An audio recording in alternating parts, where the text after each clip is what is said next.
I personally have an appreciation for well-crafted things, one of those being knives. And I've been into knives for a long time, but I'm not a collector by any means. I just buy them and use them as an EDC or everyday carry. And that being said, I've been wanting a new knife.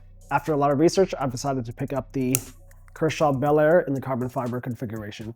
Now, I knew from other reviews that this was going to be a pretty good knife, but I have to say that this knife has got me so excited that I had to make this video. I want to preface that I am by no means a knife expert, but for the sake of this video, I do have to provide some background info and explain various aspects of a knife, at least to the best of my ability. In this video, I just want to share with you my experiences with this knife in hopes that it helps you with your buying decision if you are in the market for it. First, let's talk about the general design of this knife. And here we have a USA-made folder with a 3.1-inch straight edge reverse tanto blade, as Kershaw has labeled it. This particular Bel features marbled carbon fiber scales, and if you're into cars, it's very reminiscent of forged carbon fiber. I don't think online pictures and videos do these scales any justice, as they just look amazing in person. It's a matte carbon fiber, but when the light hits it, it's a bit bright and reflective.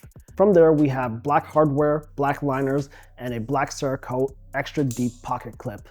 Overall, this knife weighs 2.5 ounces, and in hand, it feels like nothing. It's more than half the weight of the 5.3 ounces SOG TAC XR that I've been carrying, and is noticeably shorter and thinner when folded or deployed.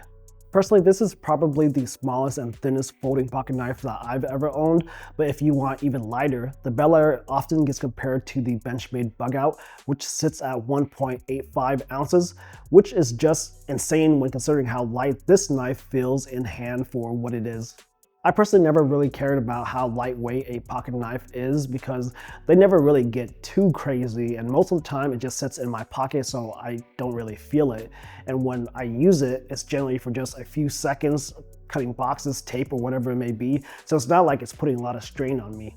That being said, there was a bit of a learning curve with such a small knife in the Bel as when I first got it, I found that because this is a smaller, thinner knife, and in conjunction with the way that I was holding it, when I went to close the knife, the tip would just graze this bit of palm that gets pushed up, and I have gotten a couple cuts. Now, that's completely a me thing, a me problem, but that also goes to show just how sharp this blade is right out of the factory, and that it was able to cut through my skin like nothing, just the very tip of it.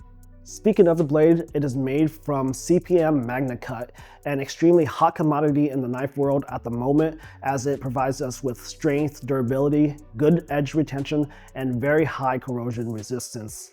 Basically, it's the best all-arounder, and this is my first Magna Cut blade, so I can't give first-hand experience, but if it's what everyone is portraying it as on the internet, I have no complaints. On paper, it seems to be the perfect EDC blade material for most people.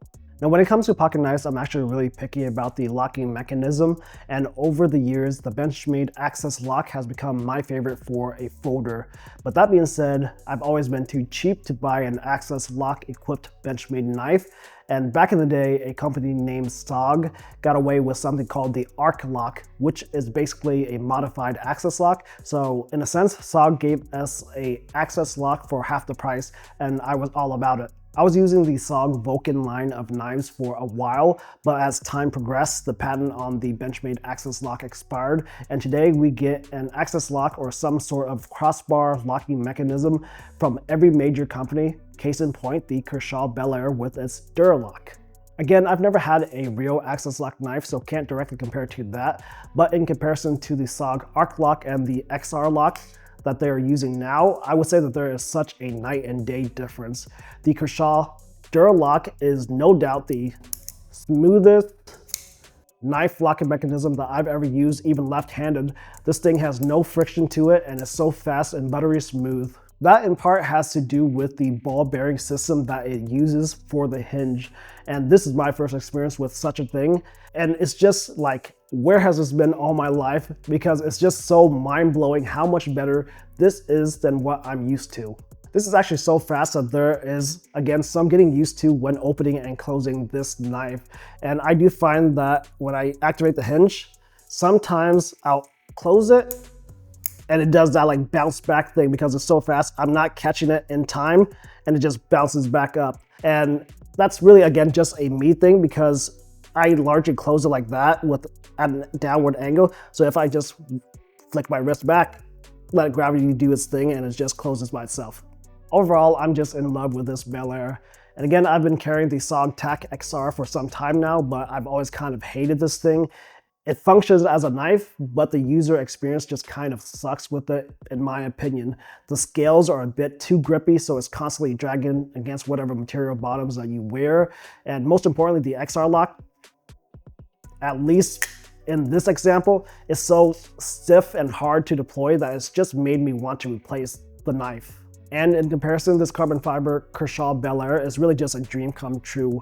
It's kind of weird to be excited for such a small thing, but this is something that I'm going to be carrying every day, so it will make quite a bit of an impact on my life.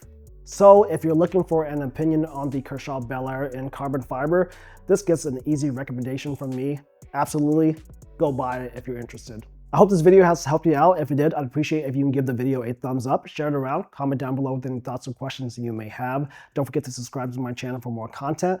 And if you want to further support my work, consider hitting the join button down below to become a member of this channel or become a patron on Patreon. Thanks a lot for watching this video, and I'll see you in the next one.